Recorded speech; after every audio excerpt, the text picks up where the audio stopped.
আমরা কোনোদিনই আমরা হাসিনাকে আর এই দেশে রাজনীতি করার কোনো সুযোগ দিব না। ফেব্রুয়ারি মাসে নির্বাচন হবে, আমাদের নেতা তারেক রহমান সাহেব দেশে ফিরে আসবেন, তাই না বন্ধুগণ? আজকে সেই স্বপ্ন আমাদের তারেক রহমান সাহেব আমাদের দেখাচ্ছেন।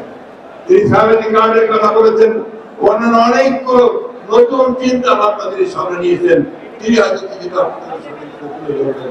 আমি শুধু এইটুকু বলতে চাই, প্রিয় বন্ধুরা, আজকে আমাদেরকে ঐক্যবদ্ধ থাকতে হবে।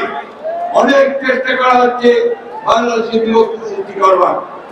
আমাদের পাশের দেশে ভারতবর্ষে হাসিনা আশ্রয় নিয়েছে, তার লোক বলে দিয়ে সেখান থেকে সে মাঝে মাঝেই হুমকি দিচ্ছে যে তারা বাংলাদেশে আক্রমণ করবে।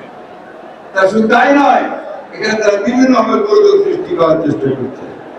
আজকের এই সমাবেশ থেকে আমাদেরকে শপথ দিতে হবে যে আমরা কোনোদিনই আমরা হাসিনাকে আর এই দেশে রাজনীতি করার কোনো সুযোগ দিব না। শপথ দিতে হবে যে আমরা কারো কাছে কোনো মাথা নত করবো না। আমরা আমাদের দেশকে আমরা নিজেরাই স্বয়ং সম্পূর্ণ হয়ে গড়ে তুলবো বন্ধুগণ।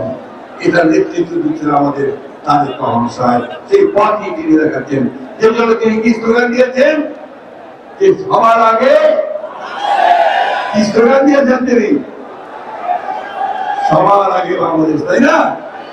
ওই বাংলাদেশকে শান্তি দিতে হবে। এই দায়িত্বটা কার? এই দায়িত্ব হচ্ছে আপনাদের, এই দায়িত্ব হচ্ছে ছাত্রদের।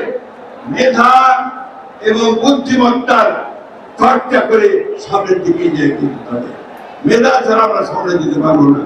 জ্ঞান বিজ্ঞানের চর্চা, মেধার চর্চা, এর মধ্য দিয়ে আমাদেরকে সামনের দিকে এগোতে হবে।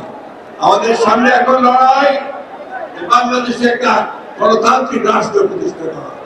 আমরা সেই লক্ষ্যে গিয়ে চলেছি। আমাদের নেতা তারেক রহমান সাহেব দিল্লিতে বসে প্রধান উপদেষ্টা প্রফেসর মোহাম্মদ ইউনূসের সঙ্গে আলোচনা করে নির্ধারণ করেছেন ফেব্রুয়ারি মাসে নির্বাচন হবে। গোটা বাংলাদেশের মানুষ অপেক্ষা করে আছে যে ফেব্রুয়ারি মাসে নির্বাচন হবে। তার আগে গোটা বাংলাদেশের মানুষ অপেক্ষা করে আছে আমাদের নেতা তারেক রহমান সাহেব দেশে ফিরে আসবেন, তাই না? আমরা সবাই তাই চাই না?